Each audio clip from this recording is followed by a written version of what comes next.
The next session is one very close to my heart and close to the core of what Techonomy is all about. This issue of how jobs will change in an age of increasing automation and robotics is one that we've repeatedly touched on at Techonomy, including at sessions that John Markoff of the New York Times himself has moderated in the past when 2 years ago, I think it was, you had Rodney Brooks and Andy McAfee on stage, and that was a fantastic discussion. I'm looking forward to this one. Take it away, John. Thank you. Morning. So I'm going to introduce our panelists, and then I'm going to introduce our topic, and then we'll get going. Philip Zelikow, who's at the end, is the visiting managing director at the Markle Foundation. Steve Jurvetson, who's sitting next to me, is a partner at Draper Fisher Jurvetson. Jessica Rosa Morcell is a commissioner at the FCC. And Ken Washington is VP Research and Advanced Engineering at Ford Motor Company. So for a reporter, it's kind of the best of worlds when you have one set of facts and you have 20 different opinions about what those facts mean. And when it comes to technology and jobs in America, I think that's kind of where we are. And I just wanted to frame things very briefly before we get going. So we're in the midst of our second, I think, meaningful debate on the future of technology and jobs. The last time the nation really went at it was briefly before the Vietnam War in the 1960s. And that really grew out of a conversation that Norbert Wiener, who coined the term cybernetics, had with Walter Reuther in the early 1950s. And there was this long delay because of the Eisenhower administration, and then in the Kennedy administration, we started to talk about technology and jobs, and then the Vietnam War came along and it kind of went away. And now we're back, and we're back with a vengeance. And it kind of feels like Rashomon or Blind Men and the Elephant. You know, you have a world in which you have a Rice computer scientist like Moshe Vardi, who will argue that by 2045, there will be no jobs. There will be no jobs. Computers will be doing everything. And he argues this with great certainty. And on the other side of the equation, you have the International Federation of Robotics that's arguing that robots are going to bring the greatest job renaissance in history. Now, you have to sort of square that circle.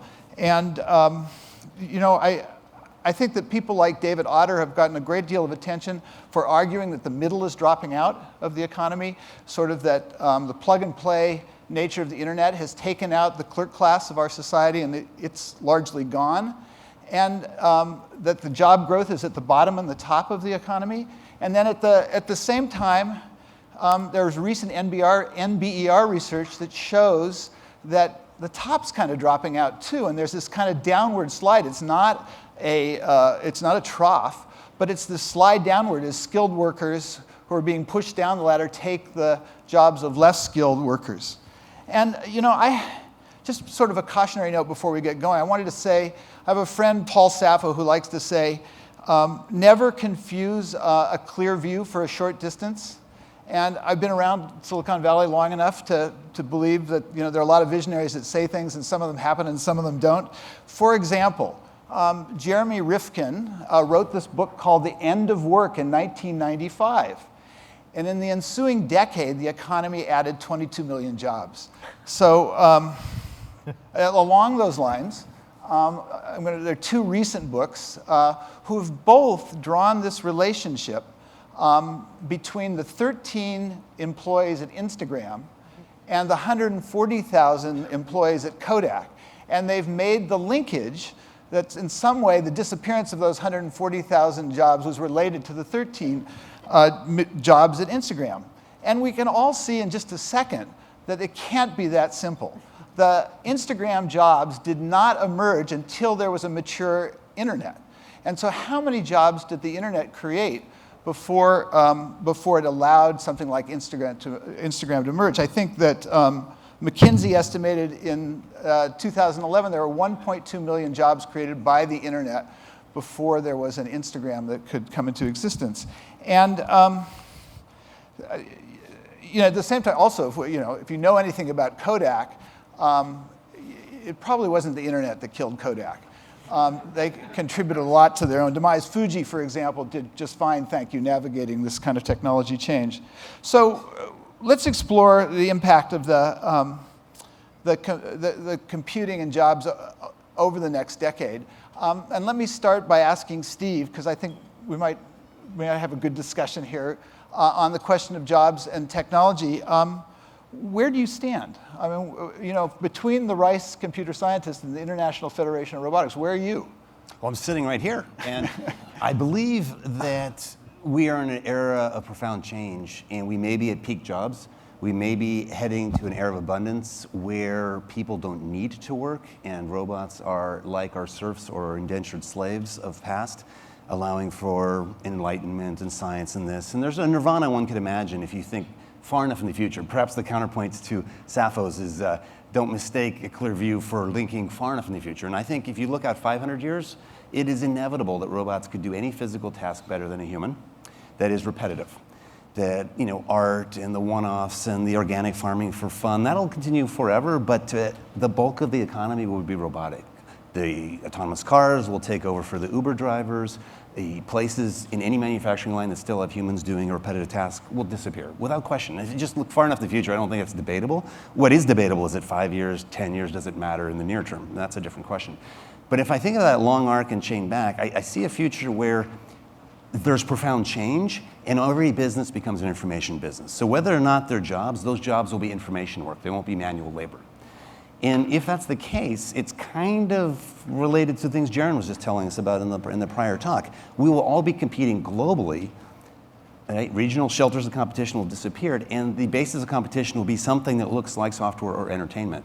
Not everyone will want to do that, and the people who do have a vastly different skill base. The top decile programmers, even at Google, are much more productive than the bottom 90% of programmers at Google. And you'll have a further acceleration of a power law and income distribution and a technology accelerated rich-poor gap in any case. So why hasn't the acceleration shown up in productivity numbers yet?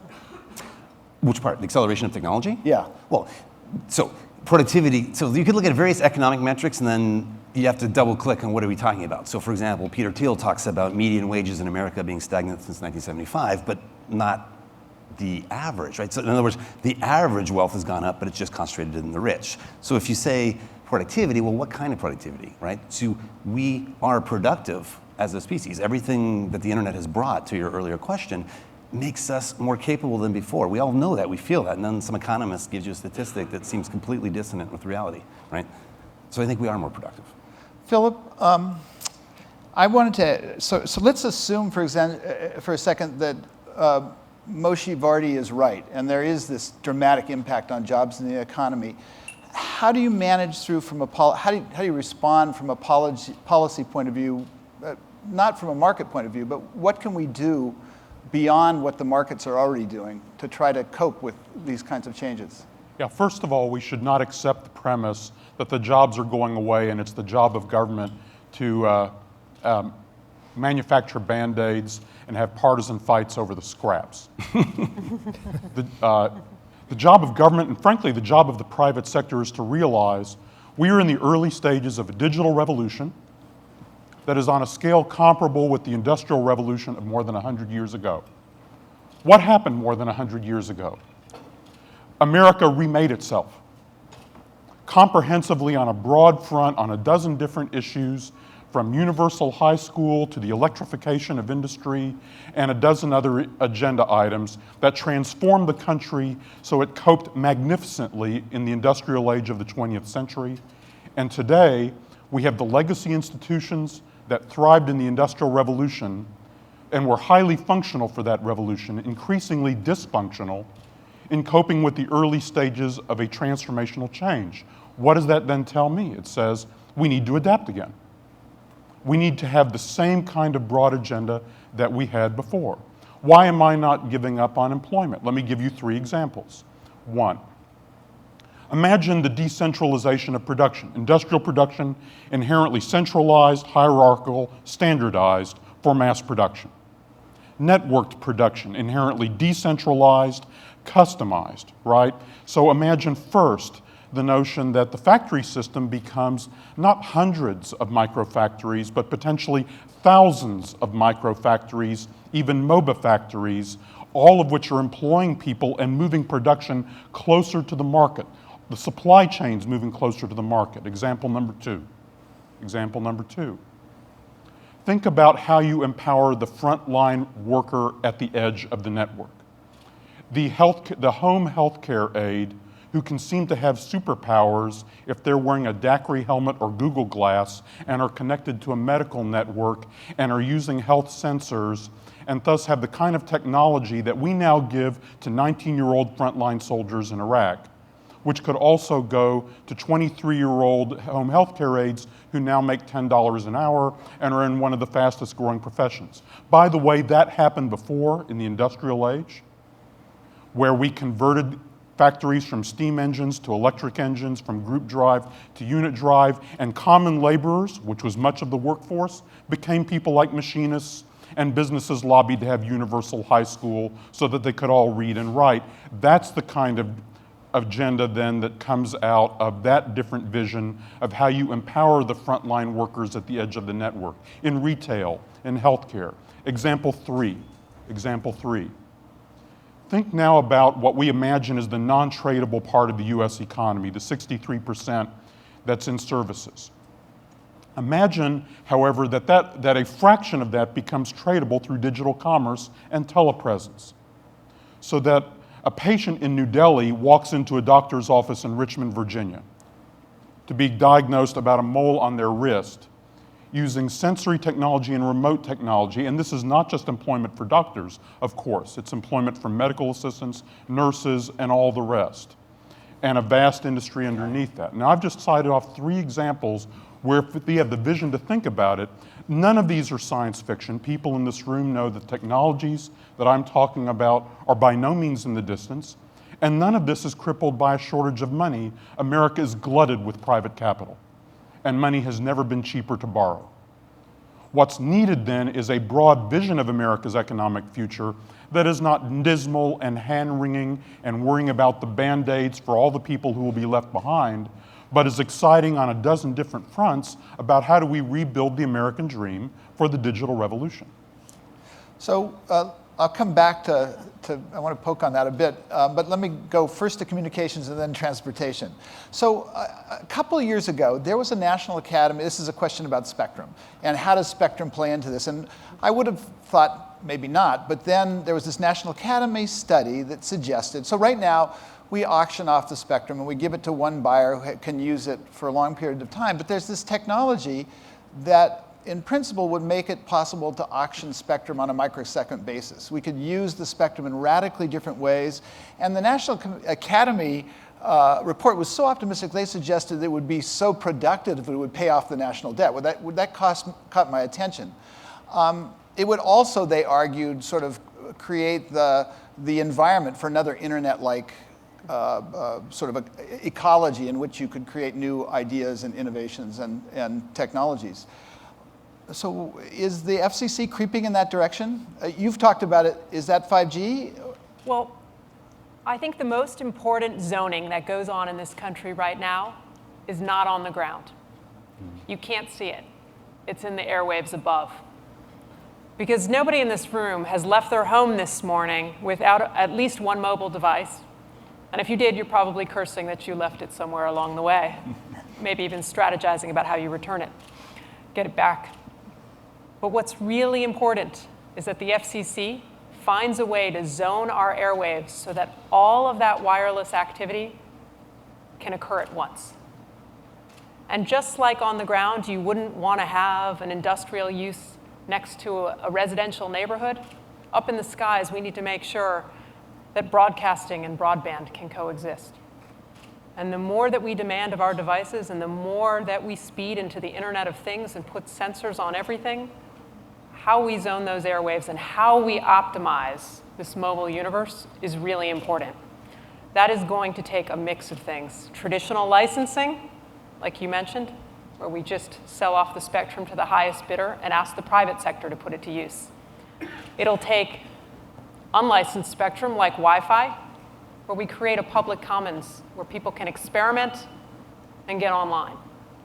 And it's also going to have to take new and creative uses of our spectrum that's more dynamic. Because as we move from 4G to 5G technologies, we're going to be able to identify use cases that are only occasional, and we can find ways for that spectrum to be shared. Is 5G more than a number No. now? Well, let's see. 4G spectrum today. The US is doing a terrific job. We've got about 5% of the population, but about half of the world's 4G LTE deployment. The worst thing we could do is rest on our laurels. The rest of the world is starting to try to identify what the next generation of wireless service looks like, and that's called 5G. We've got activities in China, South Korea, and the EU right now actively trying to identify what the next 5G standard looks like. So I think it's time for the US to get in the game, and I think the way we're going to do it, and here's where I'll get spectrum nerd on you, is instead of just looking at spectrum between 600 megahertz and 3 gigahertz, which are the traditional bands for mobile spectrum, we're going to have to look way, way up to infinity and beyond. We're going to have to look up so far it feels like the stuff of a cartoon movie. But then it gets really narrow. Like Then what L-band, we're going to have to be do like a laser. is we're going to have to really wide channels, and we are going to combine them with lots of small cells, which are micro towers. Not those big towers we complain about in our backyards, but lots of little micro towers. And what that will do will give us in small, dense areas, particularly cities, incredible amounts of throughput for all of this mobile activity. Is that spectrum licensed yet? I'm not licensed. Is it under any kind of regime? Is it out there? Is it? Not much. So think of it as fallow land, and Yeah. it's got lots of opportunities. It's very exciting. Yeah.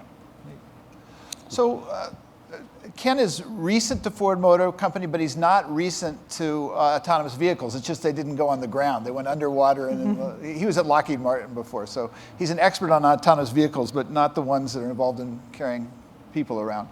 So let me ask about the trade-offs. So Sebastian Thrun, who was a pioneer in the Google car, talks about saving 30,000 lives a year. But if we actually had his self-driving cars, we might unemploy 3 million people who made their living from driving cars. How do you see the future of cars in terms of whether they drive themselves or not? Yeah. So this is an exciting topic for us, and everything that's been said so far plays very neatly into my view of, and Ford's view of autonomous vehicles and the future of things regarding mobility. Because if you think about it, this is a pretty exciting time to be alive. We've got technologies all maturing, coming together at a time and a place that's happening at a pace that's unprecedented, quite frankly. You've got the Internet of Things coming alive. Sensors are cheaper than ever. Autonomous capabilities are no longer just things of science fiction and research projects. And so we're very excited about taking these capabilities and knitting them together to build cars that have the ability to assist drivers to be better drivers. And I think this notion that one day you're going to wake up and go to the dealer and buy an autonomous car is flawed. I think, in fact, you can buy a car today that has many technologies that are already in it that are quite amazing, that will assist you with staying in your lane, that will alert you when someone's in your blind spot, that will help you park the car and see around corners, and of course in the rear view mirror view, and so on and so forth. Those will continue to improve over time as we continue to make investments in them. And I think this notion that it's going to displace drivers or displace jobs is also flawed because the technology has to be developed by someone. And we're finding that we're bringing lots of knowledge workers to Ford, and I think our competitors are doing the same thing. And so we're employing lots of people to develop these technologies and to mature them and to conduct research programs that will lead to a future where these autonomous driving capabilities are even better. And in certain controlled environments and well-controlled environments where you can have very capable maps that map in 3 dimensions the roadways and the objects on those roadways, we're convinced that there's a future where these cars can operate autonomously. But I don't think that correlates at all to a future where you're displacing people that have jobs. And what about the generational question? Maybe you're new to Ford, so it might not be fair to ask, but there's sort of a common wisdom thing happening that we have a generation of kids who don't want to own their own cars. How does that affect a Ford? Yeah, so we've noticed, we're recognizing that the notion of mobility is getting redefined. And I don't think it's just young kids. I think the move to urban environments and the population boom that's happening in megacities is leading us to think about mobility differently. In 20 years ago, you thought about vehicles in the context of one day I want to get my driver's license, buy a car, and then be able to operate it. Now there's a full spectrum of mobility modes that people think about regarding, I need to move from point A to point B in this context. And that might not happen in a car. That might happen on public transit. That might happen with a Uber kind of service or a car sharing service. And that might happen with a combination of riding a bike in a car. So we're doing a number of mobility experiments to help us understand these modalities of mobility so that we can be prepared to deploy solutions so that customers will have an experience to move from point A to point B regardless of whether they have a car or not. Now, we're convinced that a car, an automobile, will be part of a broader system of mobility solutions which are assisted by autonomous capabilities, vehicle-to-vehicle and vehicle-to-infrastructure connectivity. That's where Spectrum comes in. As I said, these technologies are all weaving together into an inflection point where once the standards are put into place and the policies are set and the technologies mature, you're going to see a future where cars can communicate with each other, they can communicate with the infrastructure, and they'll have built-in and beamed-in connectivity for not only assisting a driver to have a much different, a much richer experience, but a safer experience and also a totally different set of options for how you're mobile in an environment. So, if the self-driving car is in the non-specific future, we now have a suite of technologies in cars that you just mentioned. What comes next? I know GM has talked about Super Cruise, cars that drive themselves at freeway speeds. Is that the next sort of, for standard consumers, things they can buy in their cars? What's the next sort of assisted or augmented technology that? I think what's next you're going to see, every car company has their own branded version, and for Ford, we're focused on additional driver assist technologies, and you're going to see in our vehicles a richer set of driver assist technologies like adaptive steering, like adaptive cruise control, like additional cameras and sensors on the vehicle so that you have a richer and a more reliable set of assistance and warning systems. In parallel to that, we have a very active research program to look at the next generation of autonomous vehicles assisted by the next generation of sensors, including LiDAR sensors, with a very rich backbone of data analytics. Because once you have sensors that can map the world around you in 3 dimensions, the next challenge is, well, how do you process the data so that you can make decisions? Because the decisions that need to be made involve information coming from a myriad of sources. And that's why it has to be fed by a very rich set of analytical capabilities. And we're working on that as a very active research program. So I don't want to give up on this, the jobs and technology question just yet. I was wondering if I could argue against it specifically. Self-driving, sure. Well, because I think we just heard a number of examples that, if I understand Philip and Ken, they're trying to argue this won't destroy jobs or at least radically shift who gets the jobs. And I think all the examples mentioned are perfect examples of the profound change we're having. So take the first one, 3D printing and the democratization of manufacturing, whether it's print at home, whether it's a digital biological converter that allows you to make drugs and biologics from code, which companies are pursuing. That's great, but that's a perfect example of taking a physical activity and moving it to the machine, right? The average person isn't building a 3D printer. The average person is printing something. And in so doing, matter becomes code, and that's why everything will cost $1 a pound. You're talking about displacing labor. Right, ultimately. because if everything costs $1 a pound, all you're paying for is the design. and then you have all these distributed printers to print it, so it moves it to an information economy. Or take the example of telepresence of service economy. Doctors will go away. 80 to 90% of doctors will be replaced by an expert system because the telepresence will be through a phone. And then the cars will destroy the Uber drivers. I think it's a failure of vision to say they won't. You're still not disagreeing with Keynes. Remember, Keynes said that technology destroys jobs, not work. Absolutely. Meaningful work will flourish, it won't be paid.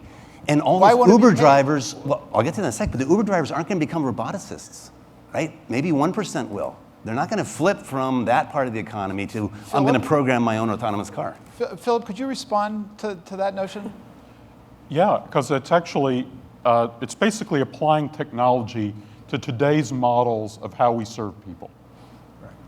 But the models of how we serve people, like everything else in the networked world, are becoming infinitely individualized.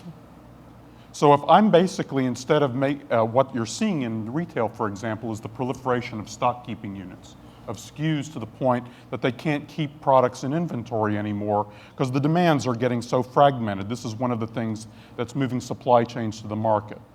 So the notion, well, the labor simply consists of writing the code. What about the interactions with the humans? Now, if I'm coming in and I want to buy a shoe that's personalized to me, you know, and I want that shoe actually made for me, maybe even on site. The notion that that's all going to be done in an interaction with machines, I think just assumes a model that is going to be an inferior model of customer service. We're talking about models of customer service, the creation of new artisans and new kinds of makers at a completely different level than anything we can imagine right now. So rather than impose basically technological innovation on today's model of centralized, standardized, and relatively impersonal customer service, instead imagine that everyone can be served when they want, how they want, with human assistance where they need it, which I think they will need. And now you're talking about a whole different range of empowered frontline employees. And what we saw in the adaptation to the Industrial Revolution is people said, by the way, when they were introducing electrified industry, they said, these laborers can't handle having electric drills at their own workbench. They're too stupid. The workers aren't smart enough. And so what happened then is that the employers then lobbied for high schools to be built that would train the workers better. So you actually had both a demand for a more educated workforce and then a supply of more educated workers, which transformed the whole meaning of blue-collar work in America. 100 years ago, 30% of the workforce in America identified themselves as simply laborers. And we were employing millions of children. That was the workforce of 100 years ago. Then we created basically a completely different workforce that, by the way, then had to be trained and educated in completely different ways.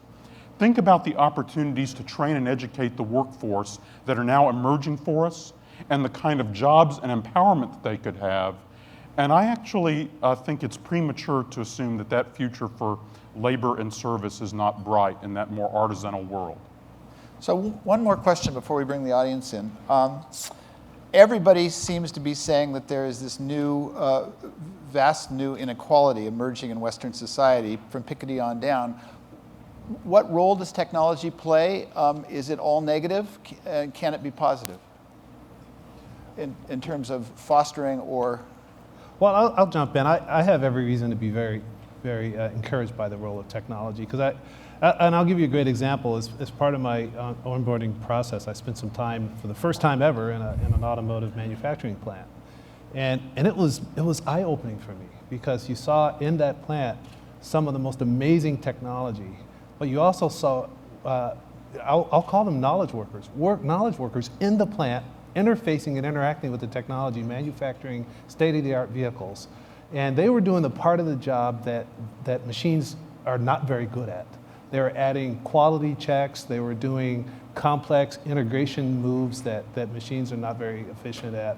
And they were proud of the work that they were doing because they were manufacturing a car that they believed in. And I think there's an analogy of that in the broader community because as machines and robotics and automation become more ubiquitous in our society, I think you're going to see the American workforce step up to the challenge of how do they interact and interface and educate themselves to add value in that ecosystem? John, if I can interject, there's a dichotomy here that just has to be addressed. And the dichotomy is it's man versus machine. Right. What history taught us, in fact, is the complementarity of humans with the machines. Humans empowered by the machines that then re-envision the society around them in new ways that are actually difficult to foresee. So instead of basically, for instance, in education where I work, seeing this is a battle between personal teaching and online teaching. Wrong. False dichotomy. Right. That's the first generation dichotomy. The next generation dichotomy will be blended learning that actually empowers human beings, caring human beings in one-on-one connections who now have access to a world of available knowledge integrated into new designs for education. That's what's possible. Now, I'm not a techno-utopian. I'm not arguing that this is all bound to happen and we can just step back and do nothing. I'm saying that it's premature to become resigned either way. It's actually, this is a society we can build and make, inspired by the example of history where we've done this before. To Ken's point, Toyota also has brought people back onto the line because they found that when they pushed the people out of the production process stopped improving.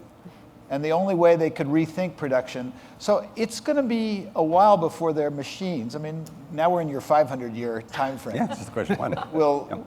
Will take that role and improve production processes. And by the way, I am a techno-optimist. I mean, I come across on this particular panel, but what I do all day is. But your earlier question was, does technology affect the rich-poor gap? I think it dramatically accelerates it because all of the industries in the developing world that look like information businesses have a huge power law and income distributions.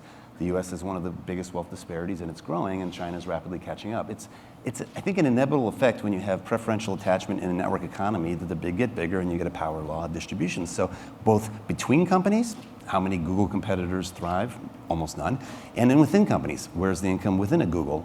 It's sort of an obvious, I guess, megatrend. So then the question is that bad, right? And that then relates to issues like what positive feedback loops there are, all the issues of is it a bell curve or a power law? And then the only positive I can see is that all of the rapid billionaires that I've come to know in Silicon Valley who've gone from like 0 to billions in less than 5 years tend not to attribute their success to hard work or even skill as much because it rings hollow. And they realize the element of luck and their place in the world plays a large role. And they tend to be more philanthropic than just about anyone else you find. And they give almost all back through Seven Vector. That's the only relief valve I see to an otherwise ever polarizing phenomenon.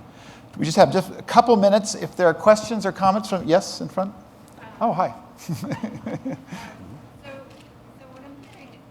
what I think I'm hearing across this is a couple of issues coming up. One is what is the role of humans in the future of technology? And is creativity, what do the robots make, or what does the technology make?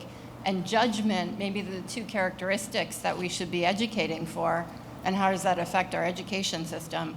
And then I think, Steve, to your question, I ask, how do you look at distribution of wealth then? If people are going to work less, you seem to have some theories about that. So those are the two pieces. Do you want to take a shot? Well, just quickly, I think the distribution of wealth in democracy, in the capitalist system, is going to polarize, and that is the inevitable long-term trend. And the related question is that horrible? Or do you have a social norm that if you've got more GDP than most nations, you do something other than party like a rock star? And I think that, luckily, is the meme and norm that's sweeping the Bill Gates Foundation and others who do amazing work, put out $4.4 billion this year in grants. So the notion of how we can affect the trajectory, I'm not sure. Right? It might become a policy issue. It might become something radical and new. What I've tried to do proactively as an investor is think about the bottom of Maslow's hierarchy of needs. The food, shelter, and clothing, I think, are being handled. Online free education, I think, is being handled. Free medical care for everyone forever is not. So that's something I want to invest in to try to address what might be a really interesting transition phase. But I think the vector is just inevitable. Jessica? Well, I think I want to touch on something Philip mentioned earlier. One of the great legacies of this country in the 20th century was the expansion of education to everyone. But if you look at where we are right now, that educational system is still built on this industrial era norm. And if you look at the jobs that are available in the new economy, the gap between those jobs and the ways that we're teaching right now is impossibly large. And one of the things that I work on extensively at the FCC is a program called E-Rate. And it's got the goal of getting a gigabit to all of our schools in the not too distant future. Because why should my kids learn today off of a textbook? That's a lack of imagination. We should have interactive activities in all of our classrooms at every level in this country, and we should not make people more unequal because of the technology, but develop the skill sets that will make them complement those new technologies and participate better in this new economy and benefit more broadly from those new technologies. Thank you. One last Again, just quickly. for folks to just get a sense of optimism, the Amazon of the late 19th century was called Montgomery Ward. Retail models evolve. And by the way, Montgomery Ward was bitterly hated by all the merchants who thought it would drive all local merchants out of business. So these things are dynamic. We can shape them. One last word on last the question of innovation. I think it's important for us all to remember that innovation is ultimately a human endeavor. And so no automation or robotics or machines will replace the human value of the kind of innovative collisions that occur when you put people together who have bright ideas. And that's what gives me hope for the future. A great point to end on. Thank our panel, please.